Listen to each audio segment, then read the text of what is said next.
ஏன் மகாலய அமாவாசை ரொம்ப முக்கியம் அப்படின்னு தெரியுமா? ஒரு வருஷத்துல 12 அமாவாசை திதி வரும்.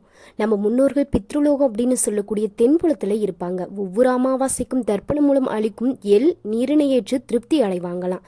ஆடி அமாவாசையின் போது பித்ருலோகத்திலிருந்து கிளம்பி நம்ம வசிக்கக்கூடிய பூமியை நோக்கி பயணிப்பாங்க. அப்படி புறப்பட்டவங்க ஆவணி மாத பௌர்ணமி நாளுக்கு அடுத்த நாள் பூமிக்கு வருவாங்க.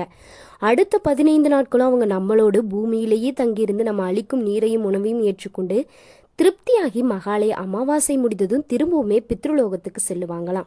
அப்படி நம்ம முன்னோர்கள் நம்மளோட இருக்கும் இந்த நாட்களில் நம்ம எல்லோருமே அவங்கள நினைத்து வழிபடுவது, அவங்க மகிழ்ந்து நமக்கு நல்லாசி வணங்குவாங்க அப்படின்றது நம்மளுடைய நம்பிக்கையாக இருக்குது. மகா புண்ணிய காலமான மகாலயபட்சம் 15 நாட்களும் நம்ம முன்னோர்களுக்கு தர்ப்பணம் தந்து வழிபடணும். மகாலய அமாவாசையப்போ தவறாமல் தர்ப்பணம் தரணும். அப்படி செய்தால் ஆண்டு முழுவதும் அமாவாசை நாளில் வழிபட்ட பலன்கள் நம்மளுக்கு கிடைக்கும். இந்த வீடியோ உங்களுக்கு பிடிச்சிருந்தா மறக்காமல் லைக் பண்ணுங்கள், சேனலை சப்ஸ்கிரைப் பண்ணிக்கோங்க.